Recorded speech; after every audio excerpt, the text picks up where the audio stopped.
L'abeille, elle ne trouve pas toujours auprès de la ruche ce qu'il lui faut.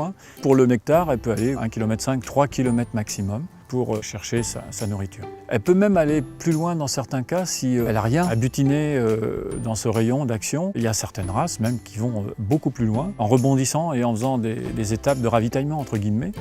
Mais bon, plus elle va loin, moins elle est productive.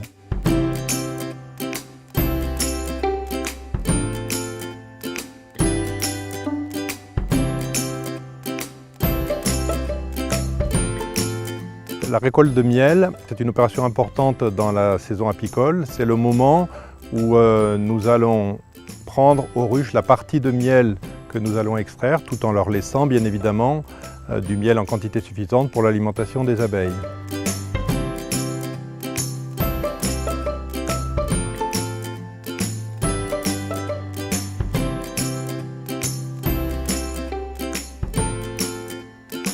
L'extraction de miel, c'est très simple, c'est un procédé qui est uniquement physique.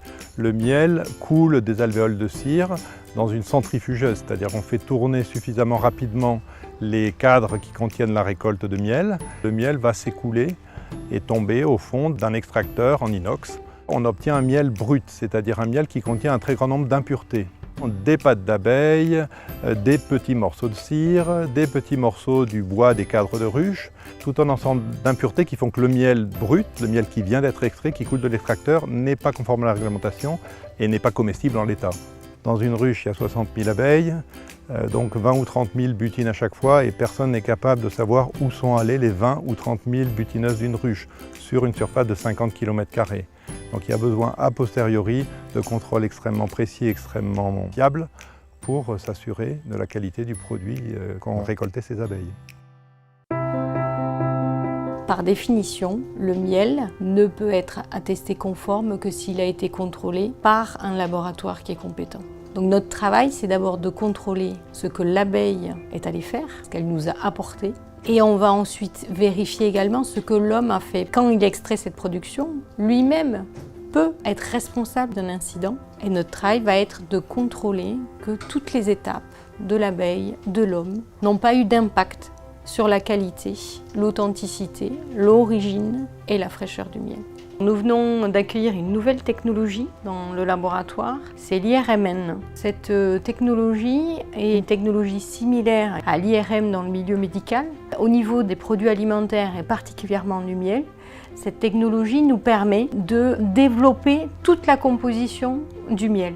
On va arriver à recréer la carte d'identité, déceler toutes les molécules qui sont intrinsèques au miel. Aujourd'hui, un des problèmes majeurs sur le miel, c'est assurer que le miel est authentique et qu'il n'a pas eu d'ajout. Le deuxième volet, c'est l'origine. L'IRMN aujourd'hui est utilisé dans le milieu du vin pour caractériser les cépages. Sur le miel, c'est pareil. On va utiliser cette technologie pour attester que ce miel vient bien d'une contrée méditerranéenne par exemple. Par cette technologie, on peut également mesurer et doser les traceurs de fraîcheur du miel qui nous permettent donc d'attester que ce miel vient juste d'être récolté. On refuse chaque année 37% des miels qui nous sont proposés. Une fois que toutes les analyses sont réalisées, que ce soit l'analyse d'IRMN, que ce soit l'analyse de résidus d'antibiotiques, de pesticides, l'analyse sensorielle et qui est aussi une des analyses les plus importantes pour caractériser les miels et définir le niveau de qualité. Si toutes les analyses sont conformes, le lot peut être libéré et utilisé.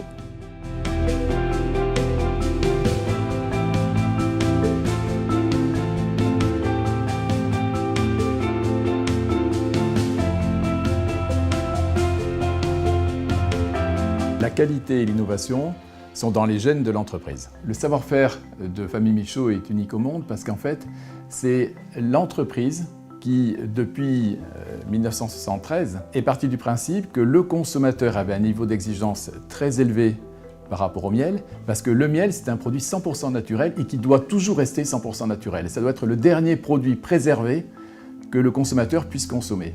Et donc, Famille Michaud Apiculteur a mis tous les moyens pour avoir toujours la meilleure technologie, pour avoir un temps d'avance par rapport à tout le monde, pour pouvoir contrôler totalement le travail de l'abeille et tout ce qui peut ensuite dégrader éventuellement un miel. Un miel est bon s'il n'a pas été chauffé. Un miel est bon s'il n'a pas été stocké. Tout ça, le chauffage, le stockage, provoque une dégradation qui peut être mesurée grâce à la technologie de notre laboratoire. Et Lune de miel, c'est une démarche qualité unique au monde.